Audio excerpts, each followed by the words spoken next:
네, 늘 그렇듯 인사는 공손하게 송공손 배꼽 인사. 안녕하세요. 안녕하세요. 위클리벳 황당무계 황당한 문화나의 개소리. 안녕하세요, 문희정입니다. 안녕하세요. 이학범입니다. 저희가 왜 위클리벳에서 반려동물 이야기 상당히 많이 하잖아요. 네. 근데 또 이제 많이 하는 동물군이 산업동물 측인데 네. 제가 초창기부터 항상 이제 조금 인상을 찌푸리면서 했던 동물 얘기가 네. 실험동물. 네. 네. 올해도 또 돌아와서 꼭 네. 그 실험동물 얘기를 할 때가 됐거든요. 맞습니다. 이게 네. 정부가 1년에 한 번씩 동물 실험동물 사용 실태를 보고하는데요. 네, 2018년 자료가 나왔습니다.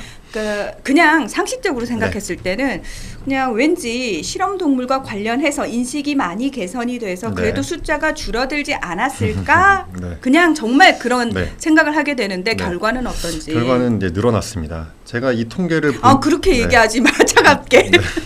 결과는 늘어났습니다. 네. 제가 이 통계를 지금 본 게 제가 본 것만 벌써 7년째인데 이제 네. 매년 한 번도 역주행이 없이 계속 올라가고 있고요. 2018년에는 1년 동안 372만 7천 마리가 이제 실험동물이 사용이 돼서 전년 대비 무려 20% 이상 늘어났습니다. 그래서 사실 2017년에 최초로 300만 마리 넘었다고 좀 난리가 났었는데요. 네. 곧 있으면 400만을 돌파할 예정입니다. 잠깐만요. 이게 이렇게 쭉쭉 늘어난다고 네. 좋은 게 아닌데 네. 물론 좋다 나쁘다고 얘기할 수 있는 네. 것도 논란의 여지가 있습니다만 네. 사실 20%나 증가할 정도면은 네. 이게 계속 네. 이 추세가 지속된다면 이거 조금 제동이 걸려야 되는 게 아닌가라는 생각도 얼핏 드는데 맞습니다. 어쨌든 이 결과를 가지고 구체적인 내용을 좀 살펴보자고요. 네. 일단 제일 많이 사용되는 동물은 역시 이제 설치류, 마우스 레드였고요. 뭐 대부분 84.1%였는데요. 근데 많은 분들이 이제 개와 관련된 실험에는 조금 민감하게 반응을 하시는데 네. 사실은 말씀하신 것처럼 설치류가 제일 많이 쓰이는 맞습니다. 거죠. 네. 그다음에 2위가 어류, 3위가 조류였고요. 사실 이 포유류 중에서는 개가 제일 많이 사용되기는 했습니다. 네네. 근데 그나마 이제 정부에서 의미 있다고 발표한 자료는 네. 우리가 동물 실험을 그냥 할 수 있는 게 아니잖아요. 동물 실험 계획서를 다 써가지고 이거를 동물 실험 윤리위원회에 검토를 받아서 승인을 받아서 그 계획대로 동물 실험을 해야 되는데 에이, 지난번에 그 개회 실험 동물과 네. 관련해 가지고 얘기 나오면서 그 윤리위원회 별 의미 없다고 공분을 샀잖아요. 네, 뭐 그런 예도 있을 수 있지만 네. 저는 의미 없다고 이제 보진 않는데 어쨌든 2018년 1년 동안 33,825건의 동물 실험 계획서가 이제 심의가 됐어요. 위원회에서. 네.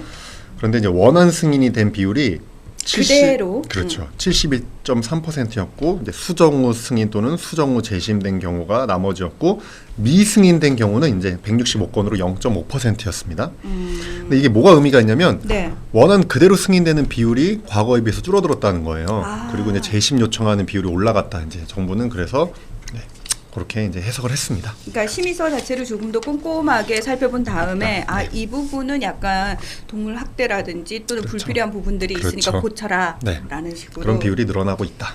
네, 뭐 그거는 정말 좀 바람직한 것 같긴 합니다만 맞습니다. 얼마만큼 유의미한 수치인지는 좀 볼 필요가 있을 것 같은데 맞습니다. 저희가 실험동물 항상 얘기를 하면서 동물들도 고통을 느끼고 네. 사실 그 고통 등급에 따라서 네. 어느 이제 동물들이 가장 많이 쓰이느냐 이것도 관심사거든요. 맞습니다. 실험동물의 고통을 저희가 5단계로 분류를 해요. A그룹부터 E그룹까지 있는데 A, B, C, D, E로 가면 갈수록 고통이 심해지는 거거든요.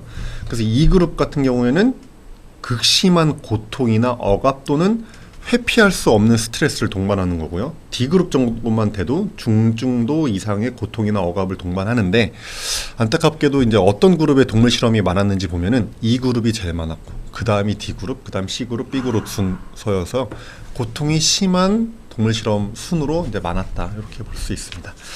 가끔씩 네. 이 실험동물의 고통받는 장면들이 동영상으로 나와서 사람들이 네. 경각심을 가지게 되는 경우들이 있는데요. 근데 또 그렇게 자극적인 동영상이 한번 유행을 타고 사라지면 또 사람들 기억에서 잊혀지는 네, 것 같아요. 맞습니다. 그래서 저는 실험동물과 관련해서 우리가 좀 지속적으로 관심을 보여야 되지 않나라는 생각이 드는데 네. 학범 대표님 늘 네. 이 실험동물과 관련해서 하시는 말씀 있잖아요. 네, 3R 원칙. 3R 원칙. 네, 이게 뭐 매번 강조하지만 이게 원론적인 얘기지만 또 한 번 강조할 수밖에 없을 것 같아요. 일단 리덕션, 숫자를 줄여야 되고요. 그다음에 리파인먼트, 할 수밖에 없다면 고통을 줄여야 되고요. 그다음에 리플레이스먼트, 가능하면 동물 말고 다른 시험으로 대체를 해야 되는데 지금 리덕션 실패하고 있죠. 20% 이상 숫자 늘어났죠. 네. 리파인먼트, 2그룹 고통 제일 심한 동물 실험이 제일 많았죠. 과연 이게 되고 있는 의문이 있고요. 그다음에 중요한 게 이제 리플레이스먼트 동물 대체 네. 시험법을 우리가 개발하고 그걸 적용해야 된다는 얘기를 많이 하는데 열심히 사실 하고 있고 법 개정도 막 되고 있고 한데 네. 아직까지 이렇게 일반 필드에서 많이 적용이 되고 있지는 않은 것 같습니다. 그래서 저희가 동물 대체 시험법 개발에 조금 더 박차를 가야 될 것 같습니다. 그나마 우리 눈에 일상적으로 보이는 동물들한테는 관심을 가지기가 좀 쉬운데 상대적으로 실험실 내에서 고통을 당하는 동물들한테는 사람들의 관심이 아무래도 조금 미치지 못하는 경우가 대부분이거든요. 그래서 오늘 위클리 베이스를 좀 계기로 꾸준히 실험 동물에 대해서 좀 관심을 가질 필요가 있겠다라는 말씀, 부탁의 말씀 네. 다시 한번 드립니다. 네, 오늘 위클리 베이스는 여기서 마무리하겠습니다. 함께 해주셔서 고맙습니다. 감사합니다.